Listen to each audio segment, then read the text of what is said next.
Mega డీఎస్సీపై CBI విచారణ జరిపించాలని YCP MLC Parvathareddy దాఖలు చేసిన పిల్ను ఏపీ హైకోర్టు తిరస్కరించింది. వర్షాభావ పరిస్థితుల దృష్ట్యా తాగునీటి కొరత లేకుండా చూస్తూ కృష్ణా బేసిన్ వరద నీటిని సద్వినియోగం చేసుకోవాలని అధికారులను సీఎం చంద్రబాబు ఆదేశించారు. మాజీ మంత్రి హరీష్ రావు తిరుచి, శివమొగ్గ దేవాలయాలకు వెళ్లి క్షుద్ర పూజలు చేశారని టీపీసీసీ అధ్యక్షుడు మహేష్ కుమార్ గౌడ్ ఆరోపించారు. హైడ్రా పేదల ఇళ్లను కూల్చివేస్తూ భయభ్రాంతులకు గురిచేసే ఒక వేధింపుల సంస్థగా మారిందని బీజేపీ ఎంపీ ఈటెల రాజేందర్ తీవ్ర స్థాయిలో విమర్శించారు.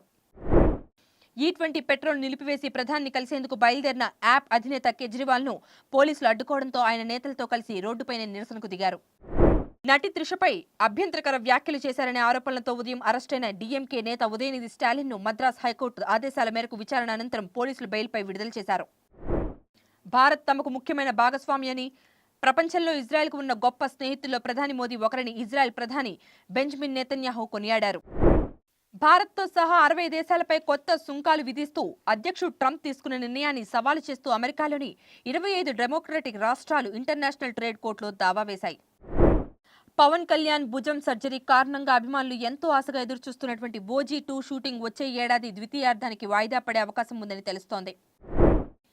తన డీప్ ఫేక్ ఫోటోలు, వీడియోలను క్రియేట్ చేయడంపై నటి మృణాల్ ఠాకూర్ ఆగ్రహం వ్యక్తం చేస్తూ ఇకపై ఇలాంటి చర్యలకు పాల్పడితే చట్టపరమైన చర్యలు తప్పవని హెచ్చరించారు.